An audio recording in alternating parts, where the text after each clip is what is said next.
Let's reading medical papers. The title of this article is Remote Ischemic Conditioning in Stroke Recovery. Hello everyone.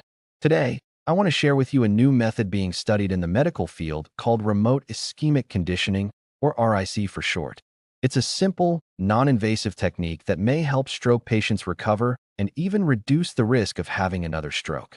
Although it sounds technical, the concept is easy to understand. Let's break it down step by step. Why do we need a new approach? Stroke is the second leading cause of death worldwide and the third leading cause of disability. Even with emergency treatments like clot-busting drugs or mechanical clot removal, many patients still suffer lasting effects. What's more concerning is that stroke survivors have a high chance of experiencing another stroke. That's why researchers are continuously looking for new ways to help the brain recover faster and lower the risk of recurrence. What is RIC? The procedure is straightforward. A blood pressure cuff is placed on the arm and inflated to a pressure higher than the patient's blood pressure, temporarily stopping blood flow, then released. This process acts like a small challenge to the body. In response, the body activates protective mechanisms that help the brain and heart better withstand actual episodes of reduced blood flow. You can think of it as a warm-up for the body, making it less vulnerable when facing a major stress. How does RIC work? When blood flow is briefly blocked and then restored, the body releases protective signals.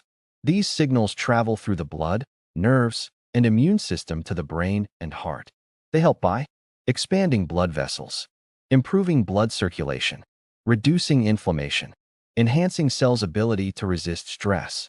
As a result, the brain is less likely to be damaged during ischemia and recovers more quickly. What does clinical research say?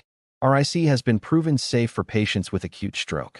Some studies show that patients who undergo RIC have better self-care abilities 3 months later compared to those who do not. Long-term use of RIC can also reduce the risk of recurrent stroke, especially in patients with cerebral artery stenosis. Side effects are usually mild, such as slight skin redness or discomfort.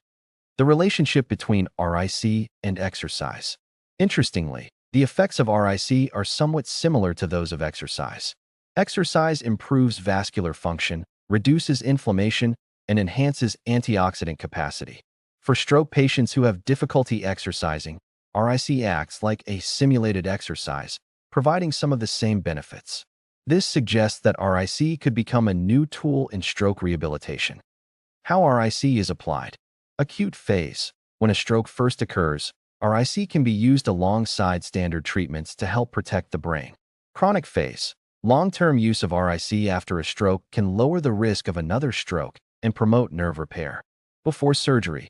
For certain high-risk surgeries, such as heart or carotid artery stenting, RIC can reduce brain damage after the operation.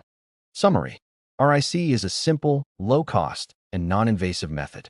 It helps stroke patients recover and may prevent recurrent strokes. Although more research is needed, it is already considered a promising adjunct therapy for the future. Therefore, RIC acts like a body's protective shield.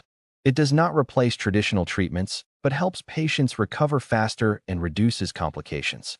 In the future, RIC may become an important part of stroke rehabilitation.